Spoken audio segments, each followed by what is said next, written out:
صبر کا، شکر کا، قناعت کا، رجوع اللہ کا سبق دیتے ہیں. اصل موضوع ہی ان کا ہے. لیکن اب چونکہ صوفیہ کی جماعت میں وہ لوگ اللہ ماشاءاللہ خال خال رہ گئے، اور پھر یہ کہ بیٹھ گئے تعویذ دھاگے دینے والے، زاغوں کے تصرف میں، عقابوں کے نشے من. نتیجہ اس کا بڑا خطرناک برآمد ہوتا ہے. مضبوط فکریں، کبھی آپ اس روایت کو دیکھیں اور یاد کر لینا تو یہ بڑا نفع دیتی ہے. نبی کریم علیہ السلام نے حضرت عبداللہ ابن عباس رضی اللہ تعالیٰ عنہ سے فرمایا، عبداللہ، ساری دنیا مل کے تیرا بھلا کرنا چاہے کر نہیں سکتی جب تک رب نہ چاہے. اور فرمایا سارے دنیا دار مل کے تیرا کچھ بگاڑنا چاہے بگاڑ نہیں سکتے جب تک رب نہ، چھوڑ دے بیٹا آپ، جب تک اللہ نہ چاہے. تو پھر رجوع تو اللہ کی جانب کرنا چاہیے. نبی اکرم صلی اللہ تعالی علیہ وسلم نے اپنی امت کو توانائی اس بات سے دی کہ اللہ ہمارے ساتھ ہے. آپ دیکھیے فکری تندرستی کتنی زیادہ ہے کہ 1000 کے مقابلے میں 313 لوگ ہیں. نہ اسلحہ پورا ہے، نہ گھوڑے پورے ہیں، نہ خوراک پوری ہے، لیکن وہ میدانوں میں اس طرح لڑے ہیں کہ 1000 کو بھاگنے پر مجبور کر دیا. وہ ابو جہل نے جب کہا نا جاسوسوں سے کہ جاؤ پتہ کر کے آؤ، تو انہوں نے آ کے کہا وہ تو 313 لوگ ہیں، بچے بھی ہیں، بوڑھے بھی ہیں، چیز کوئی نہیں پاس. تو ابو جہل کہنے لگا پھر تو انہیں گھوڑوں کی پشتوں پر باندھ کے مکے لے جائیں گے، وہاں جا کے دیکھیں گے کیا کرنا ہے. تو جاسوس کہنے لگا سردار اگلی بات بھی سننا، ہے تو 313 لیکن جان ہتھیلی پہ رکھ کے آئے. جس کے خیمے کے پاس سے گزرے ہیں شہادت کی دعا مانگتے دیکھا ہے. ان کی آنکھوں سے چمکتی ہوئی روشنی اور ان کے لفظوں سے پھوٹتا ہوا ولولہ اور ان کی آوازوں سے نکلتا ہوا دبدبا کسی جگہ بھی انہیں کمزور نہیں ہونے دیتا. ان کے اندر کہیں بھی کوئی کمزوری نہیں آنے دیتا. غریبی کا نام لے کے سارا سارا دن پریشان ہونا، غریبی کا نام لے کے اپنے آپ کو مظلوم ثابت کر کے لوگوں کو مدد پر اکسانا بندہ مومن کا یہ طریقہ نہیں ہے. اپنی توجہ اللہ کی جانب کرے، نبی رحمت علیہ السلام کی بارگاہ میں استغاثہ پیش کرے. لیکن دنیا داروں کو مائل کرنا، لوگوں کی جیبوں کی طرف دیکھنا، یہ مومن کی شان گردن کو جھکا دیتا ہے. خیرات کا پتھر جہاں میں مانگنے والوں کے سر کبھی اونچے نہیں ہوتے، اور غیرت ہے بڑی چیز جہانے تگ و دو میں. بھائی آپ طاقتور بنے. دیکھیں نا ایک نوجوان نے آ کے حضور کی بارگاہ عالی مرتبت میں عرض کیا تھا، یا رسول اللہ صلی اللہ علیہ وسلم غریب ہوں کچھ دیجئے. تو حضرت جابر ابن عبداللہ رضی اللہ تعالیٰ عنہ فرماتے ہیں ہم نے حضور سے بڑا کچھ سنا، یہ لفظ نہیں، لفظ لا، یعنی میرے پاس نہیں ہے، یہ ہم نے حضور سے سنا ہی نہیں. ایسا کوئی محبوب کہیں ہوگا نہ کہیں ہے، بیٹھا ہے چٹائی پہ مگر عرش نشیں ہے، اور ملتا نہیں کونین کو کیا کیا تیرے در سے، بس ایک لفظ نہیں ہے جو تیرے لب پہ نہیں ہے. اور یہ فاضل بریلوی رحمت اللہ علیہ کا انداز بھی دیکھیے، کہتے ہیں واہ کیا جود و کرم ہے شہ بطحا تیرا. اور یہ ذرا دیکھیے شعری ذوق دیکھیے، واہ کیا جود و کرم ہے شہ بطحا تیرا، نہیں سنتا ہی نہیں. نہیں کیا انداز ہے. اب یہ کیسی زبان ہے اور کیسا یہ محاورے کا استعمال ہے جو شعری ذوق رکھتے ہیں وہ سمجھیں. کہتے ہیں نہیں سنتا ہی نہیں. کون؟ مانگنے والا تیرا. یا رسول اللہ آپ سے مانگنے والا نہیں سنتا، حضور عطا کرتے. اور ایک جگہ پہ فرماتے ہیں میرے کریم سے گر قطرہ کسی نے مانگا، دریا بہا دیے ہیں دربے بہا دیے ہیں. حضور تو دیتے، پر نوجوان نے جب آ کے عرض کی نا یا رسول اللہ صلی اللہ علیہ وسلم کچھ دیجئے، وہ جوان ہو، چڑھتی جوانی ہو، اور پھر وہ سوال کرے. ہمارے ساتھ ایک دوست پڑھا کرتا تھا، یہ 3 مہینے کی چھٹیاں ہوتی تھی تو وہ مستریوں کے ساتھ مزدور لگ جاتا. ہم نے اسے کہا یار تو مطلب 9th 10th کے اندر مزدوری کرنے جانا, تو کہندا سی یار میں قد میرا ایڈا بڑا ہے, ان ابا جی کو مانگ دیا شرم آؤندی. یہ سوچ نوجوانوں میں پیدا ہونی ضروری ہے. اب میں ابا جی سے مانگوں, مجھے تو دینا چاہیے. اس نے آ کے عرض کی یا رسول اللہ صلی اللہ علیہ وسلم کچھ دیجئے, تو حضور فرمانے لگے تیرے پاس کچھ بھی نہیں. اس نے کہا ایک پیالہ ہے میرے پاس گھر میں اور ایک کمبل ہے. اتنا غریب بندہ ہے کوئی محفل میں جس کے گھر میں ایک ہی پیالہ ہو, ایک ہی کمبل ہو؟ کوئی بھی نہیں اتنے بڑے مجمع میں. لیکن اگر کوئی ہماری غریبی کا رونا پوچھے تو میرا خیال ہے ہر تیسرا بندہ دوسرا بندہ غریب ہے, اور بڑا ہی غریب ہے. ایک پیالہ ایک کمبل, کریم نے فرمایا لے کے آؤ. وہ لائے تو محبوب فرمانے لگے کون خریدے گا؟ ایک نے کہا 1 دینار, ایک نے کہا 2 دینار. محبوب نے بولی لگوا دی, 2 دینار کا بیچ دیا. فرمایا جا 1 دینار کی روٹی لے جا. یہ نوجوانوں کو فکر دی کہ وہ انویسٹمنٹ میں تم نے ذات سے اپنے گھر سے لینی ہے. وہ 10-15 ہزار کا ٹھیلا بھی کسی سے نہیں کہنا تو لگا کے دے. جاؤ 1 دینار کا کھانا لے جاؤ, 1 دینار کا کلاڑا خرید کے لاؤ. صحابہ فرماتے ہیں وہ کلاڑا لایا, پر نصیب دیکھو اس کلاڑے میں دستہ نبی کریم نے اپنے دستے مبارک سے لگایا.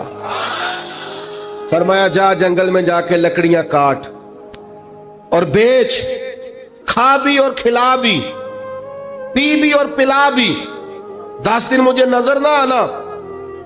یارو یہ کیا بات ہوئی؟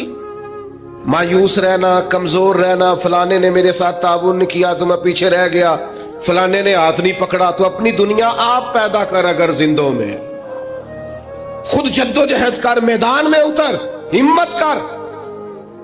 حضرت حسن بصری رحمت اللہ علیہ کے پاس ایک نوجوان نے آ کے عرض کی حضور بس آج کے بعد میں نے کام نہیں کرنا. فرمایا تمہیں کیا ہوا ہے؟ کہنے لگا آج میں نے عجیب منظر دیکھا ہے. میں نے دیکھا ہے کہ ایک شیر نے شکار کیا بکرے کا, آدھا کھایا ہے, آدھا منہ میں پکڑ کے پہاڑی پہ چڑھ گیا. وہاں ایک نابینا لومڑی بیٹھی تھی, باقی کا اس نے اسے کھلایا ہے.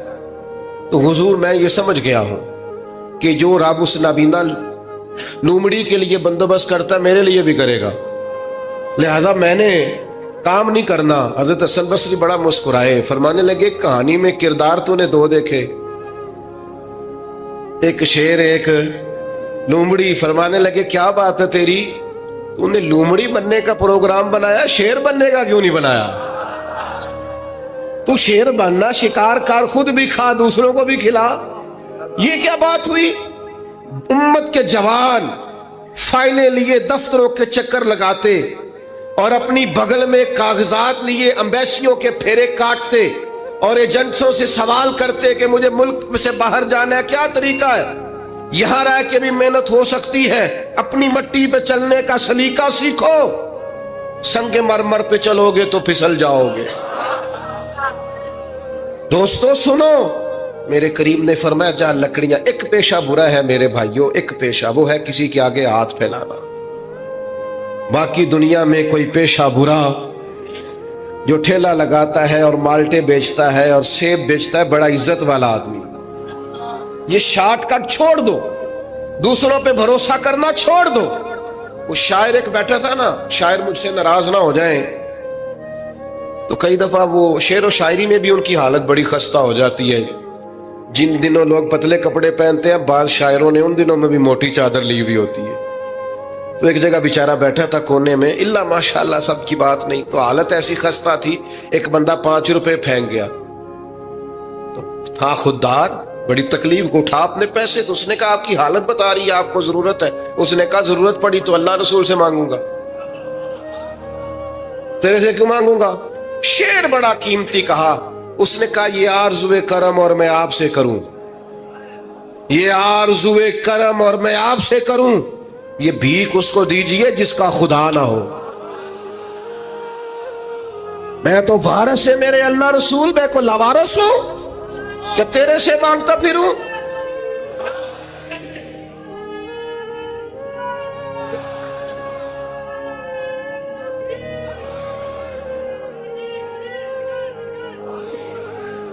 ماشاءاللہ ماشاء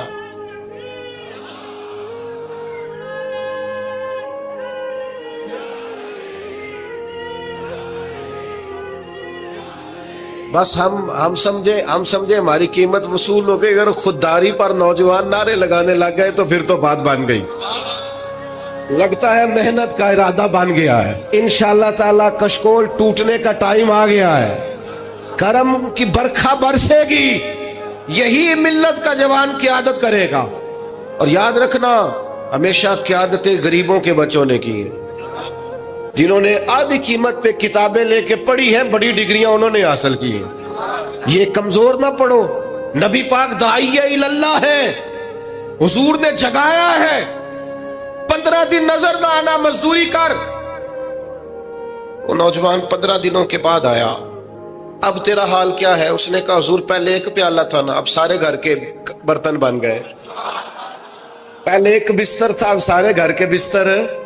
اور نوجوانوں, ہم نے سہارا بننا ہے. ماں سے کہنا ہے اب تو نے آنسو نہیں بہانے, تیرا پتر بڑا ہو گیا ہے. بہن سے کہنا ہے اب تو کبھی پریشان نہیں ہوگی, تیرا بھائی بڑا ہو گیا ہے. بوڑھے باپ کے پاس بیٹھ کے کہنا ابا جی بس اب آنسو پوچھ دو, آج کے بعد پریشان نہیں ہونا, پتر جوان ہے. اپنی بیوی سے بچوں سے کہنا کہ کسی خواہشات پوری کرنے کے لیے تمہیں دیر تک انتظار نہیں کرنا پڑے گا, ہم میدان میں ہیں. بس اپنی مٹی پہ چلنے کا سلیقہ سیکھو. سنگ مرمر پہ چلو گے تو پھسل جاؤ گے.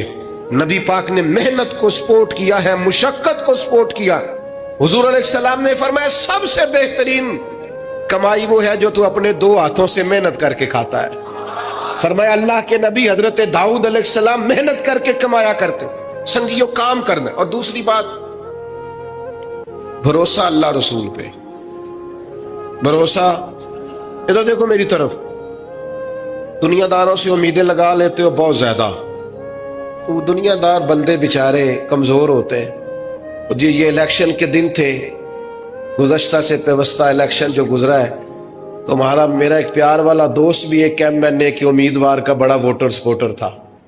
یہاں اس نے اس کا بیج فوٹو والا لگایا ہوا تھا. میں رات کو دیر سے جلسے سے لوٹ رہا تھا تو وہ کھڑا تھا باہر, اور اندر امیدوار صاحب تقریر کر رہے تھے. میں نے کہا ادھر آ. وہ آ گیا. میں نے کہا تو بڑا ووٹر سپورٹر ہے, جا تقریر سن جا کے. تیرا لیڈر تقریر کر رہا ہے, تو باہر گھوم رہا ہے.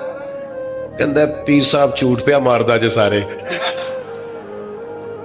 جھوٹ بول رہا ہے, کرنا کرانا کچھ نہیں. تو میں کہ یار جی ایڈے پکے ووٹر سپورٹر نو بھی پتا ہے کہ جھوٹ پہ ماردا ہے, تو ہم تو ویسے ہی سپورٹر نہیں ہیں. ہم نے تو کی محبت تو سیاست کا چلن چھوڑ دیا.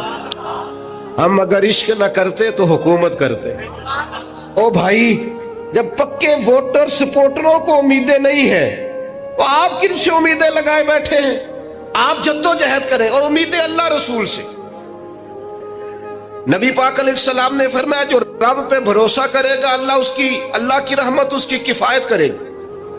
وَإِن يَتَوَكَّلْ عَلَى اللَّهِ فَهُوَ حَسْبُهُ, وہ اللہ پہ بھروسہ کرے گا اللہ اس کے لیے کافی ہو جائے گا.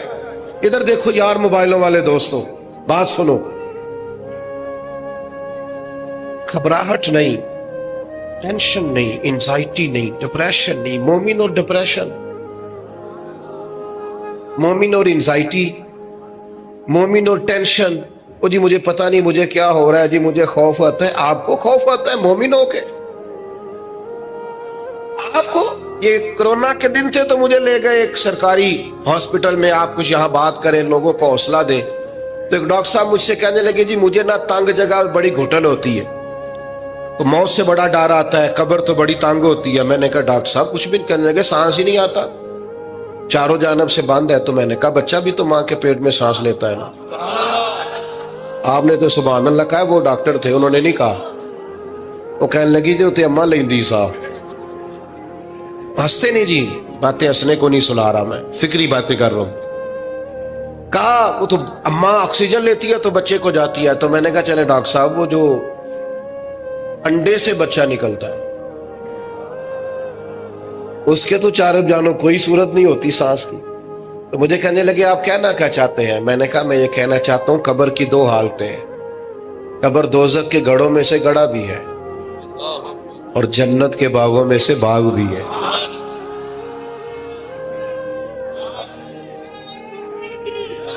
سنو یار، اللہ آپ کو خوش ہو. ماشاء. سنیں جی سنیں، میں نے کہا اگر کسی کا یہ ذہن بن جائے کہ مرنے کے بعد میں نے باغ میں جانا ہے، 1 منٹ کے لیے سوچو نا یار. یعنی ادھر قبر بند ہوئی تو نیچے باغ، اور باغ بھی معمولی نہیں، جنت کے باغوں میں سے باغ. اور باغ ایسا شاندار جس میں آنکھ کھلی تو پہلی زیارت ہی مدینے والے محبوب کی.